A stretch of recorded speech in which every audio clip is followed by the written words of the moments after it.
શ્રીમદ ભાગવતના કથા પ્રસંગની માંડણી કરતા ભગવાન વેદવ્યાસે નૈમિષારણ્યની વાત લખી. 88,000 ઋષિમુનિઓ નૈમિષારણ્યમાં ભેગા મળ્યા.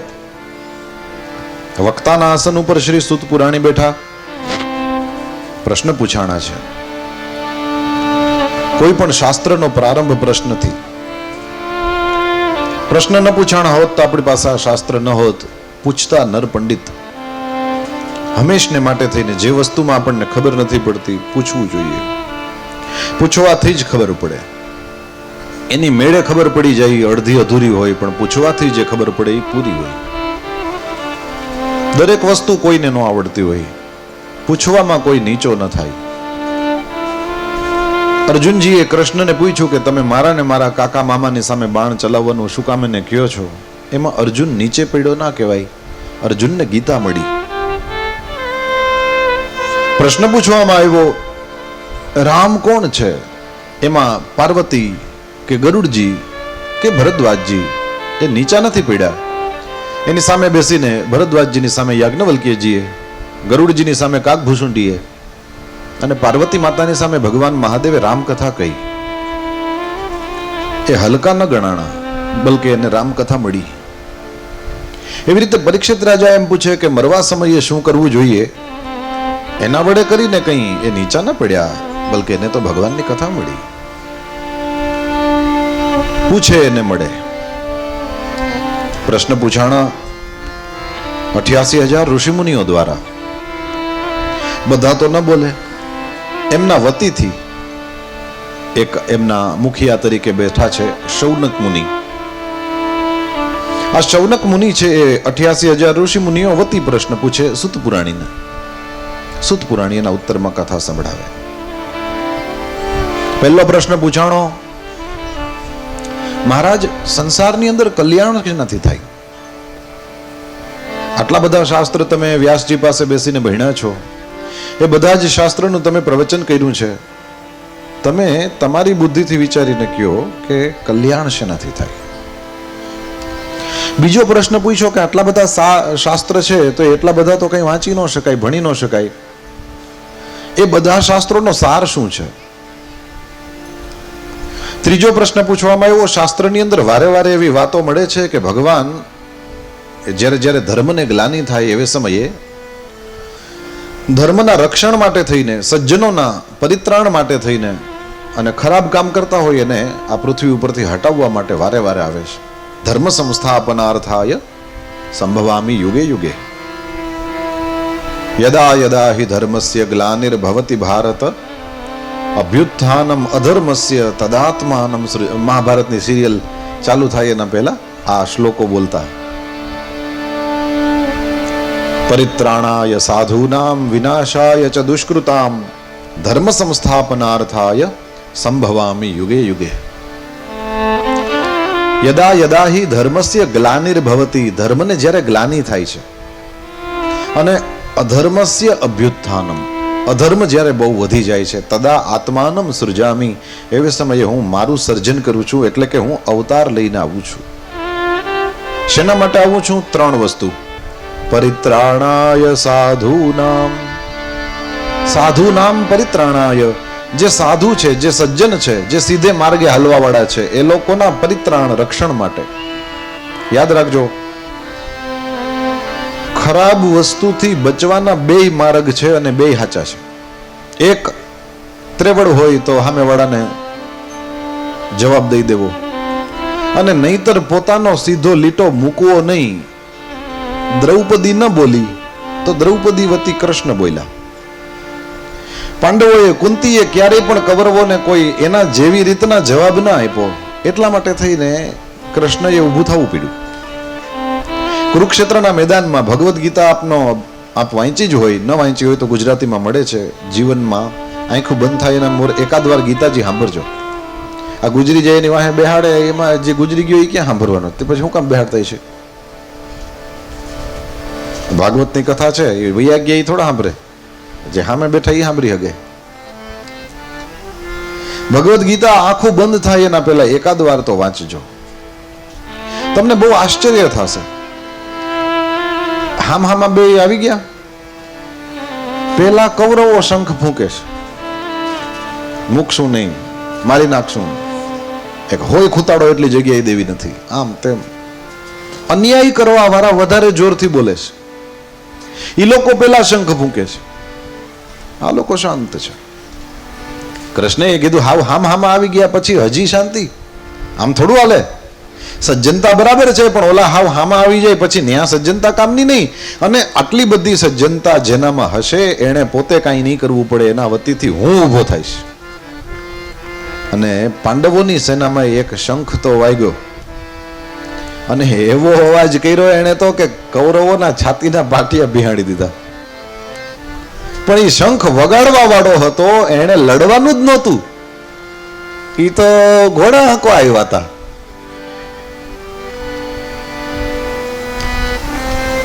પાંચજન્યમ ઋષિકેશ. પછી શરમ આવી એટલે દેવદત્તમ ધનંજય. પેલો શંખ વગાડનારો છે એ ઋષિકેશ છે. ઋષિકેશ નામ દ્વારકાધીશનું છે.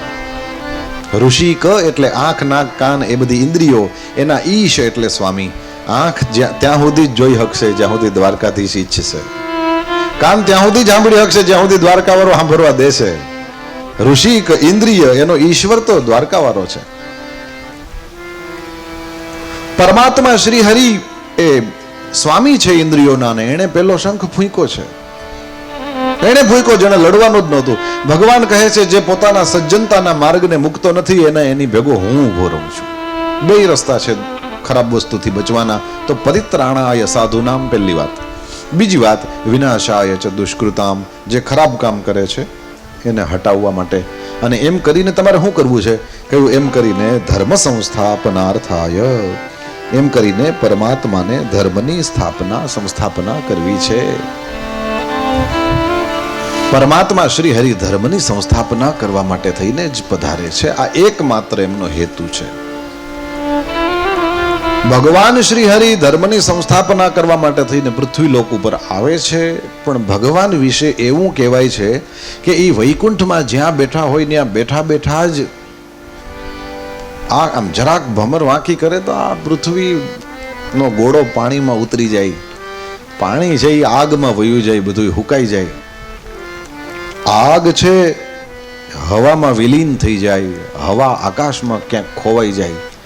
એ બધોય મસાલો તામસ અહંકારમાં વયો જાય, એમાંથી રાજસ અહંકારમાં જાય, સાત્વિક અહંકારમાં પ્રકૃતિ પ્રલય થઈ જાય. આ પ્રલય જે થઈ જાય છે તો પરમાત્મા ન્યા સાતમા આસમાન ઉપર બેઠો બેઠો જો કર લેતો હોય તો સવાલ આવે ને કે એને ક્યાં રાવણ કુંભકર્ણ એમ ઓલે ઠુસુક બાણ હલાવવા હાટું ધક્કા ખાવા પડે. કંસને મારવા મથુરા કૃષ્ણ એ થોડું જવું પડે. એટલે શાસ્ત્રની ભાષામાં કહીએ તો ભગવાનના અવતારનો હેતુ પૂછ્યો. ભગવાન વસુદેવજી થી દેવકી માતાથી શું કામ પ્રગટ થયા? સૂત જાનાસી ભદ્રમ તે ભગવાન સાત્વતામ પતિઃ દેવક્યામ વસુદેવસ્ય જાતો યસ્ય ચિકીર્ષયા. પરમાત્મા દેવકી માતાથી વસુદેવના દીકરા થઈને આવ્યા શું કામ? કારણ કે અહીંયા આવીને એને એવું કયું કામ કર્યું જે ન્યા બેઠા બેઠા નહોતા કરી શકતા? પ્રશ્ન છે ને યોગ્ય પ્રશ્ન છે. ભગવાન શું કામ ધક્કો ખાય છે? પછી પ્રશ્ન પૂછ્યો કે મહારાજે કૃષ્ણએ અનેક કર્મ કર્યા છે જે માણસથી ન થાય. બલરામજી એમની સાથે હતા, એમણે પણ અનેક કર્મ એવા કર્યા છે. અતિમર્ત્યાની ભગવાન ગૂઢ કપટ માનુષ. અતિમર્ત્ય મનુષ્ય ન કરી શકે તેવા અનેક કર્મ કર્યા છે એમણે. એ કર્મ કહો. તસ્ય કર્માણી ઉદારાણી પરિગીતાની સૂરીભિ. મહારાજ એવા એમના કર્મ વિશે કહો. પછી પાંચમો પ્રશ્ન પૂછ્યો કે ભગવાનનો એક કૃષ્ણ અવતાર જ નથી થયો, એના સિવાયના તો એને કેટલાય અવતાર લીધા છે. ક્યારેક તો ભૂંડ થયા હતા, ક્યારેક તો માછલું બન્યા હતા, ક્યારેક તો કાચબો બન્યા હતા, ક્યારેક તો અડધા નર ને અડધા સિંહ બન્યા હતા, ક્યારેક તો ઠીંગણા બ્રાહ્મણનું વામનનું રૂપ લીધેલું, ક્યારેક અધર્મી ક્ષત્રિયોને જોયા તો એનો ઉચ્છેદ કરવા માટે થઈને ભગવાન હાથમાં ફરસો લઈને નીકળી પડ્યા હતા. ક્યારેક તો રામ બન્યા, ક્યારેક વ્યાસ બન્યા, ક્યારેક તો ધર્મ અને મૂર્તિના પુત્ર નરનારાયણ થઈને આવ્યા. મહારાજ અનેક અવતાર થયા છે, તો એ બધા અવતારોની વાત પણ કરો. ભાગવતની સપ્તાહ એટલા માટે વધારે વંચાય છે. શિવ પુરાણમાં એકલા ભગવાન મહાદેવની વાત આવે, રામાયણમાં એકલા રામજીની વાત આવે, પણ આમાં બધાયની વાત આવે. તમે કોઈ પણ ભગવાનને માનતા હો એના વિશે આમાં ચર્ચા છે. સત્યમ પરમ ધીમહિ. મહારાજ અંતિમ પ્રશ્ન છઠ્ઠો અને છેલ્લો. ભગવાન હાજર હોય ત્યારે તો આપણે સમજીએ કે ભગવાન જે કરવાનું કહે છે એ કરવાનું છે, ભગવાન જે કરવાની ના પાડે છે એ નથી કરવાનું. પણ ભગવાન હાજર હોય ત્યાં સુધી તો એને જોઈને આપણે નક્કી કરીએ કે આપણી ફરજ શું. પણ જ્યારે ભગવાનનો અવતાર સામે ન હોય, જેમ કે અત્યારે આપણે એવા સમયમાં જીવીએ છીએ, કૃષ્ણ આવ્યા ને પછી ગયા, પછી બુદ્ધ આવ્યા. 25,000 વર્ષ પહેલા ભગવાનનો બુદ્ધ અવતાર થયો. આ બુદ્ધ પણ આપણા 24 અવતારની ગણતરીમાં છે. અરે 10 અવતારમાં છે, 10 મુખ્ય અવતારમાં બુદ્ધ છે.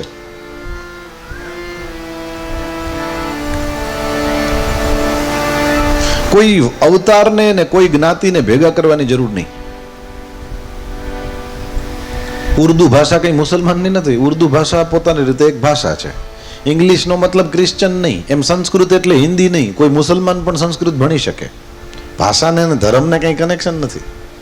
એવી રીતે કોઈ બુદ્ધ કહીએ એટલે કંઈ હરિજન એવો અર્થ નથી થતો. આંબેડકર સાહેબે ચોક્કસ એ બૌદ્ધ ધર્મ સ્વીકારેલો, પણ એનો મતલબ એવો નહીં કે હું ને તમે બુદ્ધની વાતોને ન વાંચી શકીએ, સાંભળી શકીએ, એના સાહિત્યને ન જોઈ શકીએ, એવું કંઈ નથી. ભગવાન બધાય ન હોય, એને જ ભગવાન કહેવાય.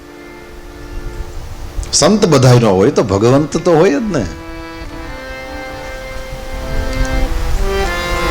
તો મહારાજ અત્યારે આપણે એવા સમયમાં રહીએ છીએ કે જેમાં બુદ્ધ આવ્યા પછી બુદ્ધે ગયા અને હજી કલ્કી ભગવાન આવ્યા નથી. તો અત્યારે ભગવાનનો કોઈ અવતાર પૃથ્વી ઉપર છે નહીં. તો અત્યારે કોની ફરજ શું, ધર્મ કેને કહેવાય, આ બધું કોણ નક્કી કરે? કારણ કે ધર્મનું તત્વ, ધર્મસ્ય તત્વમ નિહિતમ ગુહાયામ. આ બહુ અઘરી વસ્તુ છે, ધર્મ કેને કહેવો. કારણ કે કોઈ દી નહોતી એવી પરિસ્થિતિઓ આવીને ઊભી રહી છે. એવી પરિસ્થિતિઓ, એવા રોગો, એવી વસ્તુઓ આપણી સામે, એવી ઘટનાઓ ઘટવા માંડી છે કે એના કારણે થઈને આપણે સરખી રીતે ધર્મનો નિર્ણય કરવામાં ક્યારેક બહુ કન્ફ્યુઝન થાય કે આપણે હવે આમાં આમ જવાનું કે આમ જવાનું.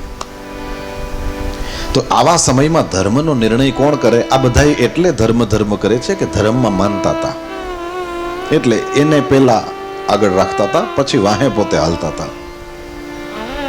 તો 6 પ્રશ્ન પૂછ્યા. પૂછું તો ખબર પડે યાદ રહ્યા હોય કે કેમ.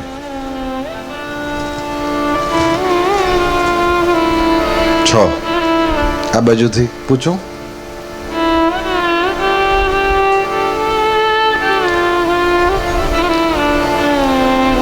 ટ્રાય કરો યાદ રહીએ તો. પહેલો સવાલ, કલ્યાણ શેનાથી થાય? બીજો સવાલ, શાસ્ત્રનો સાર શું છે? ત્રીજો સવાલ, કૃષ્ણ ભગવાનના આવવાનું કારણ શું છે? ચોથો સવાલ, કૃષ્ણએ કયા કયા કર્મ કર્યા? પાંચમો સવાલ, ભગવાનના બીજા પણ અવતાર થયા છે, એ અવતારોની વાત કહો. અને છઠ્ઠો પ્રશ્ન, આ ધર્મનો નિર્ણય ભગવાન હાજર ન હોય તો કોણ કરે? અચ્છા, હવે આ 6 માંથી એક પણ પ્રશ્ન તમારી સાથે લાગુ પડતો હોય તો ભાગવતની સપ્તાહમાં હજીના 6 દિવસ બેસજો. કારણ કે આટલું જ આવશે આમાં. હવે આમાં શેર બજારનું નહીં આવશે નહીં. આમાં વગર વાંચે ફેસબુક કરીને 10મામાં તોય કેમ પાસ થવું એ આવશે નહીં. આમાં વગર મહેનત કરે કેમ બધું થઈ જાય એ આવશે નહીં. આમાં તો કેણે કેવું કર્યું ને એના પરિણામે એને કેવું ફળ મળ્યું એની વાતો આવશે. જેને કલ્યાણની કામના હોય અહીં બેસે, જેને શાસ્ત્રનો સાર જાણવો છે એ અહીં બેસે, જેને ભગવાન શું કામ આવે છે ને ભગવાન કેવા કર્મ કરે છે સાંભળવાની ઈચ્છા હોય એવા અહીંયા બેસે. સુંદર પ્રશ્ન પૂછાણા. ઇતિ સંપ્રશ્ન સંહૃષ્ટો વિપ્રાણામ રૌમહર્ષણિ પ્રતિપૂજ્ય વચસ્તેષામ પ્રવક્તુમ ઉપચક્રમે. ભગવાન શ્રી હરિના વિશે પૂછાયેલા પ્રશ્ન, એ વક્તા સંત છે ને એટલે એ વક્તા ભગવાન વિશે પૂછાયેલી વાતને સાંભળીને રાજી થયા. સામે જે ટાઈપનું માણસ હોય એવો સવાલ એને પૂછાય. આમાંથી ગમે એને ઊભો થઈને એમ ન કહેવાય કે 25 માણસની દાળ કરવી હોય તેમાં ખાંડ કેટલી નખાય. તું બધું મને હું કામ પણ હેરાન કરશો. ગમે એને આમ થોડું આમ લાગટમાં પૂછી લેવાય, પછી કડે ચડાવી દે. જેનો જે વિષય હોય એને એ વસ્તુ પૂછવામાં આવે તો એ રાજી થાય. સંત છે સામે એટલે પૂછતા આવડ્યું છે શૌનક મુનિને કે સંતને પૂછીએ તો અહીંયા શું પૂછાય. અને સંતને ભગવંતની વાત પૂછો એટલે એના રોમ રોમ ખીલી ઉઠે. રૌમ હર્ષણી, એવા રોમ હર્ષણ સૂતજીના દીકરા ઉગ્ર શ્રવા એ કથા સંભળાવે છે. અને ઉગ્ર શ્રવા જુઓ, જેણે ઉગ્ર શ્રવણ કર્યું છે. આપણે ત્યાં નિયમ છે, વક્તા બનવાની પૂર્વ શરત છે, બોલતા પછી શીખજો, પહેલા સાંભળતા શીખો. કુદરતનો એ જ નિયમ છે. નાનું બાળક બોલતા પછી શીખે છે, પહેલા તો એ સાંભળે છે ને. માનો અવાજ, બાપાનો અવાજ, ભાઈનો અવાજ, બહેનનો અવાજ, આ બધાના અવાજો સાંભળે અને એ જેમ બોલે છે એમ બોલવાની કોશિશ કરે અને બધા એને શીખવાડે એટલે એ એની કોપી કરે. માં બોલાવે તો એ માં બોલવાની ધીરે ધીરે કોશિશ કરે. પછી આપણે લોકોને આમ વધારે મોટો શબ્દ હોય તો અવાજ પેલા નામના ટુકડા કરાવી નાખે. ક્યાં સપ્તાહ છે? ગો કલ પર બોલ. પછી એમ કરીને બોલે. ઓલો આવડું મોટું તો 5 અક્ષર તો એકારે બાળક ના બોલી શકતું હોય. આવી રીતના પેલા સાંભળે પછી બોલે. આ ધર્મમાં ઈ જ છે. પેલા ખૂબ સાધુ સંતોને સાંભળે, સીધા ઠેક મારીને ચડી ન જાય. કારણ કે કમાઈ નહીં વાપરે હું, વાવે નહીં લણે હું. પેલા ખૂબ વાવે, પેલા ગુરુજનોની સેવા કરે, પછી એમને ચરણમાં બેસીને એ જ્યારે કૃપા કરે ત્યારે કંઈક પ્રાપ્ત કરે અને પછી ઉપદેશ. એમાંય ડરતા ડરતા, કારણ કે પોતાની લાયકાત એટલી હોય નહીં. હમણાં હું બોલી ગયો, બધાને હરખું દેખાય એટલા માટે જ, બાકી કોઈ આવશ્યકતા જ નથી. અને આ વિનય, આ વિવેક, આ રીતની દીનતા આ વિદ્યા પ્રાપ્તિની પહેલી શરત છે. આ બતાવે છે કે તમને આમાં ઇન્ટરેસ્ટ છે, આ ચીજ તમને ખપે, તમે ગુરુ કૃપાના ભિખારી છો એ દેખાય છે. માંગે જ નહીં મળે હું. અને જેને આ જોઈએ છે યાદ રહે, ચોપડા ભણવાથી વિદ્યા ન આવડે કોઈ દી. ગુરુ કૃપાથી વિદ્યા, ગુરુ શુશ્રુષે આ વિદ્યા, અથવા તો ગુરુની કૃપા થાય તો વિદ્યા આવે. મહર્ષિ આયોધ ધૌમ્યનો શિષ્ય હતો આરુણી. બહુ જાણીતો છોકરો. આરુણી ઋષિ થયા. ગુરુના ચરણમાં બેસીને વિદ્યા ભણે છે. ગુરુજીની આજ્ઞાનું પાલન કરવા માટે થઈને સદા તત્પર. ઉપમન્યુ, આરુણી આ બધા ભેગા ભણતા. આયોધ ધૌમ્ય એક સમયે વરસાદની સિઝન ને એમાં કીધું કે બેટા આરુણી, દીકરા જોતો જરા ખેતરમાં ક્યાંય ઓલા પાડા તો તૂટી નથી ગયા ને? પાણી વયું જાય ને પછી પાછો વરસાદ નહીં આવે તો બહુ મુશ્કેલી થશે. આરુણી તરત જ ગુરુદેવને વંદન કરીને વરસતા વરસાદમાં દોડ્યો ખેતર તરફ. અને ન્યા જઈને જોયું તો એક જગ્યાએ પાડો તૂટી ગયો હતો. જેમ માટી નાખે એમ પાણીનો ફ્લો એટલો બધો, પ્રવાહ એટલો બધો કે જતું રહેતું હતું. અને નાનો બાળક આખરે એની તાકાત કેટલી માટી નાખી શકે? હાથેથી પગેથી દરેક રીતે કોશિશ કરી પણ ન પહોંચી વળ્યો. એવે સમય વિચાર કર્યો કે હવે એક જ રસ્તો છે. એ પાડા આડો હુઈ ગયો. એવડો બાળક પણ મારા ગુરુની આજ્ઞાનું પાલન કરવામાં. અને તમે કલ્પના કરો, રાતભર પાણી પડ્યું. અને એ વરસાદનું પાણી ઠંડુ કેટલું હોય, અને વરસાદની સિઝનમાં તો એમને મેં પવન ચાલતો હોય. અને નાનો બાળક મારા ગુરુએ આજ્ઞા આપી છે,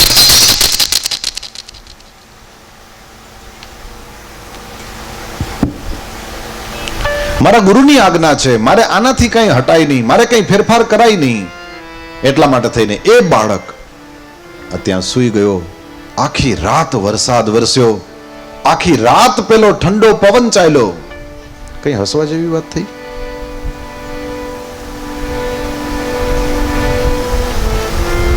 કઈ હસવા જેવું હોય તો હસાય.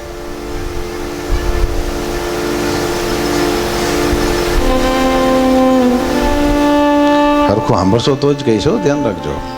મેં કાલે કીધું હતું, મને પાનું ફેરવી નાખતા 1 મિનિટ થાય.